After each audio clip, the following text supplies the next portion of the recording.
দেখো আজকে আমি কাঁচা টমেটো দিয়ে দেশি মুরগি ভুনা করব। আর টমেটো, পেঁয়াজ, আদা বাটা, রসুন বাটা, ধনে পাতা সব পেস্ট দিয়ে দিলাম।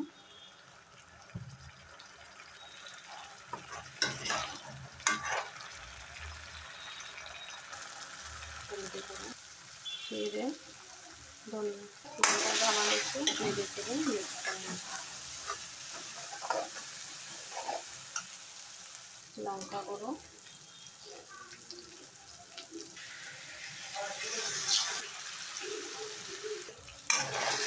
মশলাটা ভাজা হয়ে গেছে, এখন তেল ছেড়ে দিয়ে এবার আমি মাংসগুলো একটা দিয়ে দেবো। ধুয়ে রেখেছি।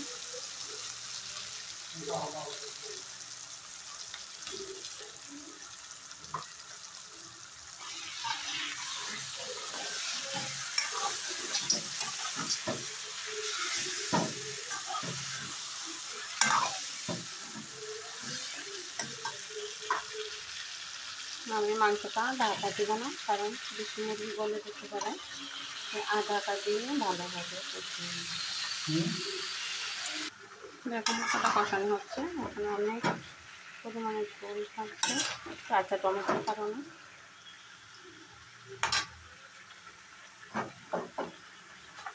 আমি এটা ঢাকা দেবো না, ঢাকাভাবে করে নেব। দেখো আমার মাংসটা ভুনা হয়ে গেছে, তেল ছেড়ে দিয়েছে একদম।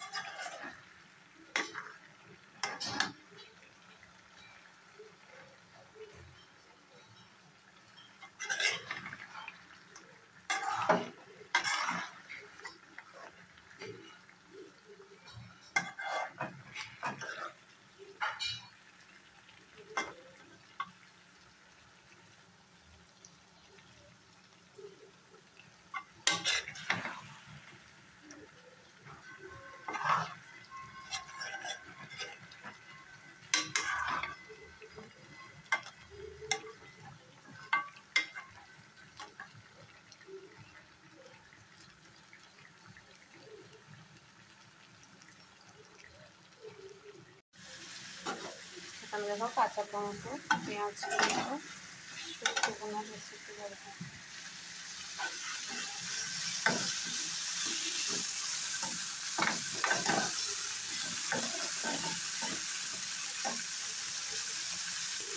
আমি কাঁচা টমেটো, পেঁয়াজ,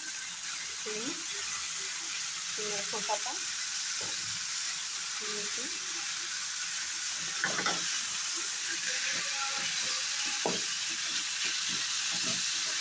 ভালোভাবে ভেজে দিচ্ছি। সেটা আমি শুধু একটু সেদ্ধ করে আর কিছু নিতে না। এবার আমি আরেকটু ভালোভাবে নেড়ে চেড়ে ভেজে দেবো।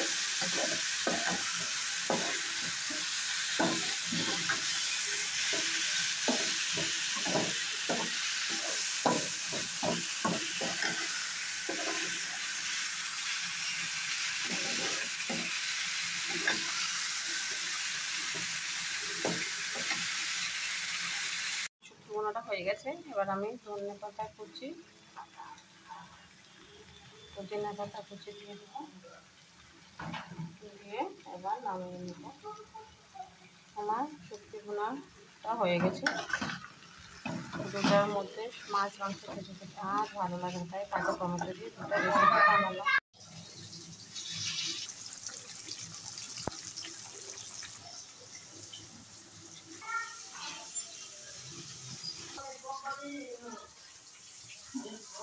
আসসালামু আলাইকুম প্রিয় ভাই বোনেরা, কেমন আছে? দেখো বতুয়া শাকটা আমি সিদ্ধ করে এইভাবে চিপে নিয়েছি। আজকে বতুয়া শাকটা একটু ভিন্ন রকমের ভুনা করবে। যেটা একটা 4টা লঙ্কা, একটা রসুন, একটা পেঁয়াজ কুচি এখানে ভাজা হোক। একটু নেড়ে দিয়ে দেবো। দেখো পেঁয়াজ, রসুন, লঙ্কাটা একবারে ব্রাউন কালার হয়ে গেছে। এর মধ্যে আমি দিয়ে দেব কিছুটা বিচি। আজকে একদম অন্য ধরনের একটা শাক ভুনা রেসিপি। যা তোমরা সবাই একটা হলো ট্রাই করে দেখতে পারো। সিমের বিচিটা এমনিতে সবার জন্য উপকার, তার মধ্যে শাকটা তারও শাকটা সবসময় পাওয়া যায় না, যে সময় দেখো একটু আদা বাটা, আবার একটু লঙ্কা দিয়ে দেবো।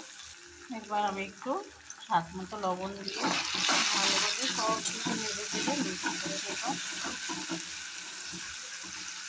বিচিগুলি ভাজা হওয়ার জন্য একটু ছেড়ে দেব, ভাজাও হবে আর সেদ্ধ হয়ে যাবে।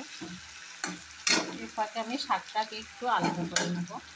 খানিকটা ধনেপাতা কুচি নিয়েছি, তার মধ্যে শাকটাকে আমি ঝরঝরা করে নিব। দেখো এটা জল চিপাতে এমন হয়ে গেছে। এখন আমি ভালোভাবে শাকটাকে ছাড়িয়ে নেব, আলাদা করে নেব এইভাবে হাত দিয়ে। এই ফাঁকে আমার বিচিটাও ভাজা হতে থাকে। দেখো আমার শাকটা নেওয়া হয়ে গেছে, আর এই শাকটা আমার খুব পছন্দের। এটা আমি সবসময় খাই যতদিন থাকে শীতের দিন। দেখো এখানে এটা ভাজা হয়ে গেছে, একটু উল্টিয়ে দেখিয়ে দিই। এই যে দেখো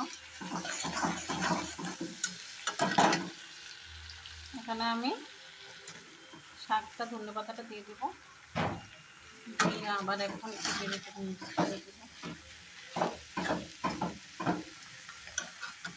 কালারের জন্য আমি এখানে একটু হলদি দিয়ে দেবো। তারপর এখানে দিয়ে দেবো কালো জিরে, পাঁচফোড়নটা দিয়ে দেবো। আর আমার ঘরে ছোটো ছোটো বাচ্চা আছে, যার জন্য আমি পাঁচফোড়নটা সব কিছুর সাথেই খাই, শুধু মাছ আর মাংস বাদ দিই। কালো জিরাটা বাচ্চাদের জন্য খুব ভালো। দেখো ভালোভাবে মিক্স করা হয়ে গেছে, এখন একটু ভালোভাবে নেড়ে চেড়ে উল্টিয়ে দিই। একটু সিমের বিচি দিয়ে বতুয়া শাক ভাজাটা হয়ে গেছে, এখন আমি নামিয়ে নিব। দেখো অনেকটা পরিমাণে কমে গেছে, কালারও চেঞ্জ হয়ে গেছে। তোমরা একবার প্লিজ সবাই ট্রাই করে দেখতে পারো। যদি ভালো থাকে লাইক কমেন্ট শেয়ার সাবস্ক্রাইব করে পাশে থাকো।